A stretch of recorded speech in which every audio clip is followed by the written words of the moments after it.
Hola, este video que vamos a estar presentando en el día de hoy es parte de la actividad del segundo módulo del Diplomado de Formación de Desarrollo de Competencias Docentes de la Universidad Nacional Experimental Simón Rodríguez. En el día de hoy vamos a estar hablando de las ideas de los pensamientos pedagógicos y hemos escogido a uno de los grandes pedagogos, ¿no? ¿Okay?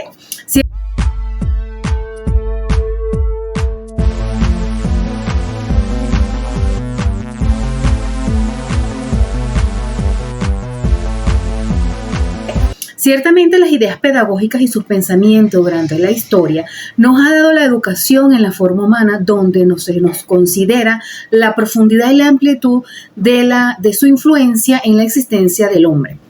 La historia de las ideas pedagógicas está basada dentro de cierto punto en la búsqueda personal significativa de la educación, donde cada uno sigue la senda de las experiencias intelectuales que hoy destinadas a la comprensión de lo que puede significar la educación en cada uno de estos periodos. Cabe destacar que estas ideas del pensamiento filosófico educativo de la humanidad ya no se reduce a solo expresiones, sino también a las contribuciones del pensamiento que se va elaborando en los autores orientales, africanos, hispanoamericanos, brasileños, enfatizando todos en el pensamiento sobre la educación. Para fines de este video vamos a estar viendo las ideas pedagógicas de uno de los grandes autores y pensadores de la educación, Georg Herzenstein. Él nació en Múnich, el 29 de julio de 1954 y muere el 15 de enero de 1932. Fue un pedagogo alemán, tuvo su influencia más importante en la primera mitad del siglo XX y orientado a la formación pedagógica profesional. El pensamiento y la idea que tenía Herzenstein era uno de las prácticas en la experiencia, lo cual le enseñó a todos los grados de la educación o de los grados escolares que existían entonces.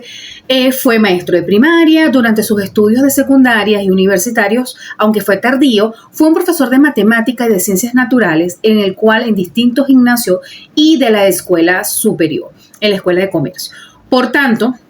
no contento con adquirir su experiencia pedagógica mediante el ejercicio de la práctica de la enseñanza y la dirección escolar, visitó los establecimientos escolares de las principales ciudades alemanas, la cual para él, la teoría brota naturalmente desde la práctica, o más bien una y otra se encuentra intercambiando viene intercambiando permanentemente. Él sostenía que como un maestro, su maestro Pestalozzi, en la enseñanza debe adaptarse a los grados del desarrollo de la humanidad y del espíritu, pues la educación verdadera solo se realiza mediante el encuentro fecundo del espíritu receptivo y de los bienes culturales de acuerdo a dicho espíritu. Aunque la pedagogía no era una ciencia fácil, debe ser, sin embargo, gozosa y sagrada. El maestro debe conocer las reglas generales y particulares de la pedagogía, esto con los principios de la psicología, para que pueda sentirse inflamado por el amor pedagógico, es decir, que pueda ser envuelto dentro de la profundidad de lo que es la enseñanza y poder dar desde un espíritu enseñable. Los dones de la organización que dirigía o que nos conoce este autor, sobre todo era promotor de las escuelas profesionales y de las escuelas activas. Esto consistía en una simple reducción de las materias de la enseñanza, sino que también debería llegar, además de las organizaciones, del propio conocimiento. Esto nos daría, ¿verdad?, o que sirviera en el medio educativo. Desde entonces, la educación debe ser el centro de preocupaciones de la reforma, por las cuales el pensamiento perfeccionista o la escuela perfeccionista debe ir funcionando el ejercicio de una influencia realmente educativa, la cual indujera a un trabajo manual. Esta originalidad consiste en haber utilizado los intereses prácticos de la juventud como un punto de partida de la educación y de haber procurado establecer los lazos estrechos entre la enseñanza teórica y los ejercicios prácticos ejecutados dentro del mismo. El principio de la escuela activa, la cual aplicó de modo naturalismo, o la escuela profesional, aunque no sea por hecho, sino por escuela activa, como nos hace sentir el creer que esta aunque está basada o está presta a errores, ciertamente este término alemán, la cual corresponde a trabajo, se refiere a la aceptación restringida del trabajo manual. El hecho de que este autor hubiese añadido a cada escuela profesional un taller donde ejecutaba casi exclusivamente trabajos manuales, estimulaba dicho error. La expresión escuela activa, aunque suscrita otras confusiones y menos ambigua, en la escuela de trabajo, todas las escuelas están basadas en la espontaneidad del niño o del estudiante dentro de esta escuela activa. En cuanto a la teoría que él tenía a nivel de educación, no estaba preparado ni para la naturaleza ni para la formación científica para elaborar estas teorías de educación. Él reconocía que no estaba preparado para hacerlo. Sin embargo, en el transcurso de los años que ejerció sus funciones en el Consejo Escolar, se vio obligado más de una vez a justificar por medio de sus teorías y sus concepciones pedagógicas y sus proyectos de reforma, lo cual produjo múltiples conferencias a nivel de países, en su país propio y también en países extranjeros.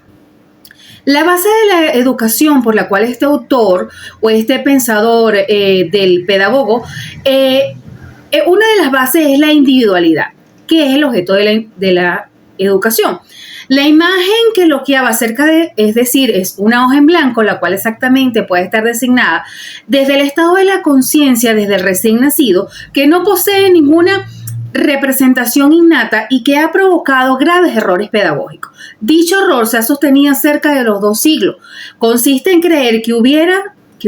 o que cubriera una hoja en blanco, no importaría la cantidad de caracteres, antes que nada, porque cada una de las hojas blanco era única y cada género o cada persona pudiera tener la originalidad de manifestar sus acciones o sus reacciones en la misma. Para este autor no hay 2 hojas iguales, aunque se reciban o se conformen de la misma manera, aunque en cada uno de los rasgos presente la individualidad, puede imprimirse de manera que percibe el mundo interior. Es decir, que cada una de las personas que adquiere el conocimiento, bien sea en el mismo contexto y dentro de la misma cultura, cada una de las perspectivas que pueda tener cada persona, pueda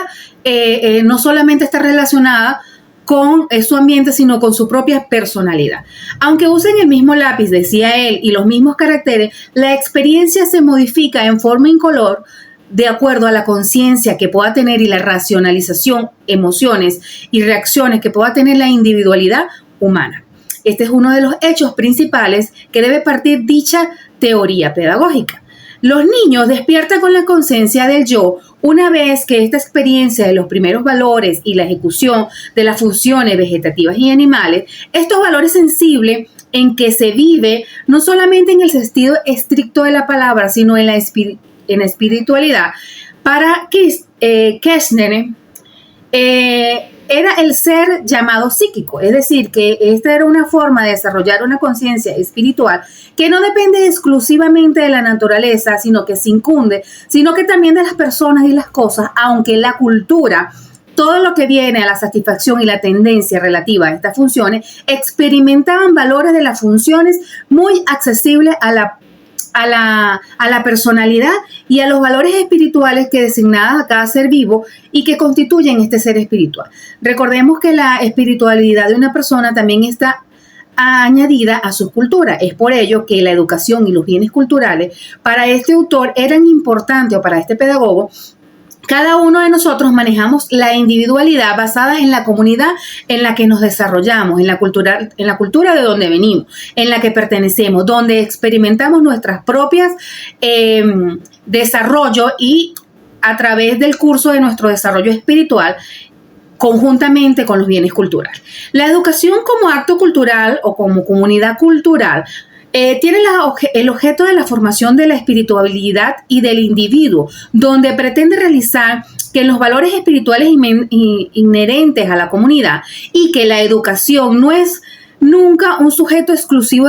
del educador, sino que es el grado que tiene de comprometerse todos los entes en la parte de la formación. Como en toda educación existente, la pluralidad indefinida infinitamente de los valores, cuya reacción son las frecuencias contradictorias sobre los valores sensibles y los valores espiritualidad, donde los valores de la personalidad, del objetivo y la subjetividad nos enseña que solo estos grupos pueden ser, ¿verdad?, desarrollados en el sentido de despertar los bienes en la cultura, cómo el individuo se organiza y la profundidad que tiene sobre sus propias virtudes. Entre la cultura que se forma y la cultura general, también es importante que para la educación en este siglo XX se limitó al desarrollo de las facultades de pensar y de comprender, pero debe observarse también que junto a la formación de las facultades intelectuales hay una educación formal de la voluntad y de los pensamientos, de los sentimientos. Dicha educación consiste en crear hábitos no mecánicos sino mentales y disposiciones para la producción de actos que dependen de la actividad superior del yo. Esto quiere decir que este conjunto de bienes culturales que preceden de la noción común de la cultura general, es decir, mi yo en relación a mi comunidad, pero también hacia el mundo exterior, estos sistemas que están valorados sobre el propio yo determinan la cultura de dichos valores y sobre la realización de los grados de capacidad intelectual dispensable del intelecto, del dominio de las lenguas extranjeras, de la capacidad de aprender matemática, física y toda la historia que esto pueda conllevar, es decir, mi relación con el resto de las culturas. El ser responde a las condiciones y está considerado como un hombre culto, pero el hecho de que siempre la formación personal e individual, cuyas causas serán la singularidad de su experiencia, como puede sostenerse a la existencia de una cultura general. Este punto de vista concilia en el sentido de la participación individual y del espíritu como objeto de bienes de la cultura o el conjunto de los bienes culturales. Es decir, que el ser viene a formar parte de la cultura de su entorno. Es decir, que para este autor, este pedagoga, el proceso de la educación viene a consistir en una forma del ser humano, es decir, que estas estructuras personales basadas en los valores espirituales, en las actividades pedagógicas, en la cual requiere uno de los principios, donde los valores de los bienes culturales comprenden 3 factores principales, lo cual es el objetivo pedagógico, es decir, donde el niño, el estudiante, y los medios culturales, es decir, la sociedad o lo que se enseña, lo que aprende, y está el sujeto, que es el educador, aquel que imparte la enseñanza. Este objeto de educación viene a formar parte de la educación heteronoma, la cual prepara al individuo de la educación autónoma y la formación de la personalidad, la cual se realiza en los esfuerzos conjuntos para llevar el reino de los valores condicionalmente a estos valores que es absolutamente válido. Es decir, que la escuela activa es el camino del desarrollo de la personalidad. Es decir, mientras la persona más se formaba y más aprendía de su entorno y este educador tenía la posibilidad de brindarle mayor experiencia, esta persona podía ser parte de esta cultura dentro de la comunidad. Ahora vemos los medios dentro de los bienes culturales, es decir, que la objetivización del espíritu humano a nivel individual y el colectivo representan los valores de la producción humana y la sensibilidad de los mismos. Esto además de los valores educativos del cual depende la formación de la personalidad moral. El problema de esta acción pedagógica estriba de ayudar a penetrar la intimidad de los bienes culturales, de los valores intrínsecos. Es decir, que las comunidades que tenían valores eran siempre comunidades de trabajo, es decir, donde la escuela debe organizarse en la medida que posible para que la comunidad de trabajo, donde los maestros, estudiantes pudieran realizar una obra en común y en bienestar de la comunidad. El sujeto de educación y las instituciones, es decir, los maestros, estas instituciones formaban 2 clases. En primer lugar, teníamos la educación que no constituye a la estructura ni a los fines esenciales para la cual fue creada. Tenemos que la acción educativa era el primer lugar, lo que componía, lo que realmente era el sentido de lo que se iba a llegar. Y el segundo era el establecimiento, los locales escolares, donde está basado desde el jardín, desde el kinder, desde el preescolar, hasta la universidad, todos los lugares donde la persona se iba a desarrollar. Estas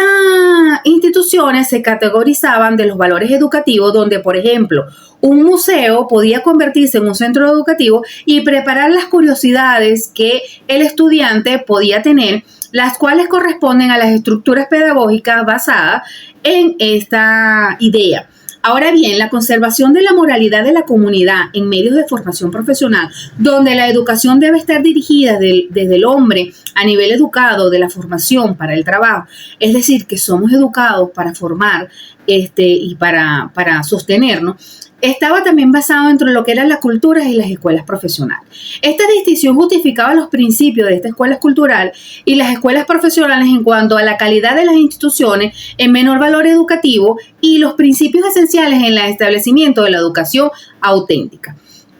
Para este pedagogo alemán, los resumen de los valores y los principios generales de la educación los redujo a 7, los cuales son el principio de la totalidad, de la actualidad, de la autoridad, libertad, actividad, sociabilidad y de la individual. Si bien es cierto que estas ideas están consideradas dentro de estos 7 principios, estas ideas son muy viejas, son consideradas, tienen gran mérito a lo que nos han atribuido dentro de la sociedad por haber analizado y expuesto de manera sistemática y conformado en su larga experiencia. Hoy valoramos la acción de las ideas pedagógicas que nos dejó este autor, este pedagogo, Kerstenstein, el cual nos ha permitido el crecimiento y valorar la experiencia educativa, no solamente el conocimiento, sino desde el individuo, desde lo que puede aprender. Y sabemos que cada uno de nosotros podemos generar educación partiendo de nuestra experiencia, de nuestra sabiduría y de lo que el largo recorrido a través de nuestra carga pedagógica nos ha dejado. Muchísimas gracias, espero que sea de utilidad las ideas y el pensamiento pedagógico que nos ha dejado Gregory Kerstenstein, el cual, pues, para recordar, forma parte de la actividad del segundo módulo de Diplomado en Formación de Desarrollo de Competencias Docentes para la Universidad Simón Rodríguez. Muchas gracias, hasta luego.